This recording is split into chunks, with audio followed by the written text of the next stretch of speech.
First and foremost, I want to thank Mountaineer Faithful, Mountaineer Nation for showing out tonight and giving us everything they got from a energy and crowd perspective. You have no idea how much that means to us with a team that struggled throughout the course of the year and had our challenges, and that means the world to us to have that backing each and every night. And please don't give up on us. We're fighting and clawing and doing everything we can to shore this up. Second thing, just want to send my thoughts, prayers, and condolences to Seth Wilson's family. He lost his grandmother a couple days ago and lost his father a couple years ago, so he's had a rough go of it, and that's why he wasn't in attendance tonight. So thoughts and prayers to Seth Wilson and his family. Questions? So Josh, start with defense. They hit shots. They're good offensively, but were you happy or dishappy with your defense? What was that end of it like for you? Some of it's going to come down to closeouts and pick and roll coverage and what we're trying to do on X and out on the backside. So there's things that we can clean up, but I think the most glaring ones for me are the step-in shots off second chance opportunities. And when you give them that many easy buckets, and I don't know what the number is in terms of how many threes they got off a second chance and step-in shots, that's a pretty easy shot to make, especially the talent they have on that roster, top to bottom, how balanced they are. Anytime they get an offensive rebound, there's multiple guys to kick out to and knock down shots, and that was certainly one of our issues tonight, is shoring up our rebounding. And the numbers aren't terrible. We're minus 12 or minus 2 in terms of rebounding, but those 9 offensive rebounds led to 22 second chance points. So that's a critical issue, as well as certainly taking care of the ball. We didn't take care of the ball tonight, and I keep telling these guys, we got to control the game with our offense, and we got to get the absolute best look we can get. And that first half, having, I believe, eight live ball turnovers, put us in quite the hole, and we didn't start the second half very good either. So, the sense of urgency, we can't wait to pick that up and pick that fight and competitive nature up till we're down, double digits. So it's got to be. We got to shore some of those up in a short spurts. What can you say about Jacoby Walter's performance? I mean, just kid's a freshman, just balling out there.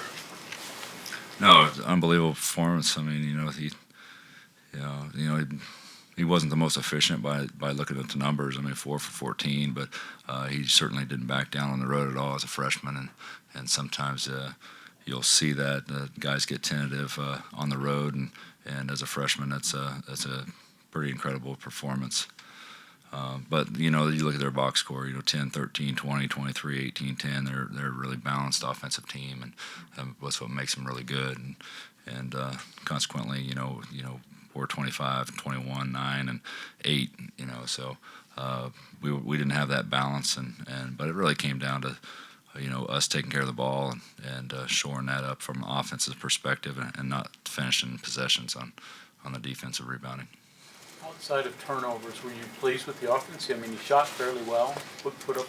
Yeah, we get good looks, and I feel like if we execute correctly and everybody's on the same page, we're going to get a good look. And 53%. I'll take that every night. But consequently, they shot 53%, and got 5 more shot attempts up, and the numbers game. Once again, they got 12 threes, we got 8, and it looks like the rebound or the free throws aren't that terribly. It's pretty even there. So they certainly, from a numbers perspective, they got 4 more threes than us, and a lot of those probably came off second chance opportunities. Coach, the last 3 games, Texas, Baylor, TCU, they've all shot pretty good percentages against you guys. When you talk about cleaning stuff up, I mean, at this point, does the stuff you have to clean up does that pile get bigger, I guess, so to speak? Yeah, I mean, Baylor's really not the team to zone by any means, but the way that was going, they're kind of having their way there for a while, so we had to kind of change something. And for the most part, the zone was fairly effective early, but one of those issues, rebounding. You got to be able to finish a possession, and we didn't do so. But back to the defense. I mean, it hasn't been our strong point by any means from the beginning, and there's a very strong physical league, and we don't have that big, strong physical presence out there. So the way the game's called is critically important. Josh, the turnovers in the first half, it seemed like it was passing a lot of the stuff too, and just like not crisp and sharp. But you turned around and you were much better with that in the second half. Yeah, there's a couple we can certainly look at a few of them. We're bounce pass and entry passes on the perimeter, which is certainly not something you want to do and give that type of timing in terms of running through those. But it's not always on the guard. Sometimes it's timing in which we're cutting to get open or whatever that may be. So guards usually take the brunt of it when you turn it over that many times. But sometimes it's the timing in which we're cutting to get open or lack thereof. You've mentioned consistency often this season too, and I'm imagining that's part of it too, where you can be crisp and move the ball fast on offense and have good stretches. But how does it get away sometimes, and how can you do get it back so it's there? Are there habits that contribute to that? Is it just like people fade on focus for a little bit?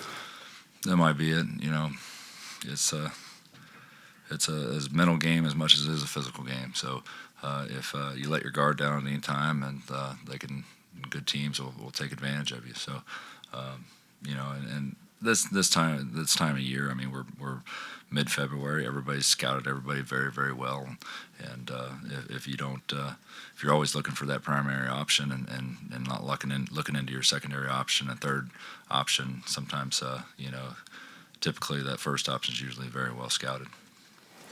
Josh, do you get a sense that when Jesse's in versus Jesse's out, obviously your offense changes a lot, and what you're trying to do, is that difference so big that it makes it difficult maybe for your team to kind of jump from one to the other quickly and keep continuity? Yeah, I mean, you look down the box score. Jesse played 24 minutes. He was a +6. We need him on the floor. He's critical to our success, and it's not like we don't have other guys to throw out there, but we need him on the floor, and we need him. We got, like I told him in the locker room when we came out, it's like we got to look at every single one of these situations to where and figure out what we can control in terms of keeping you out of foul trouble. And I remember a possession in practice yesterday where he was 35 feet from the basket and he reached, and it was something I used as a teaching point, and that's not what we want. We need him on the floor. He can't have those mental lapses where he's reaching and putting himself in a bad position. Coach, I promise I'm not going to try to get you fined $25,000 on this one. That'd be helpful.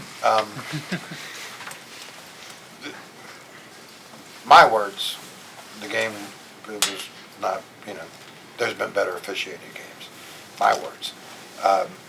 With that said, what did Kerr, I mean, did he let the frustrations get to him, not adjust? I mean, what? No, I mean, Kerr plays with, incredible amount of emotion out there, and sometimes it can be to his detriment in terms of arguing calls or getting involved in that, and like I tell him each and every day, let me handle that, but I'm not going to get into the officiating. Right, I know. Anything else?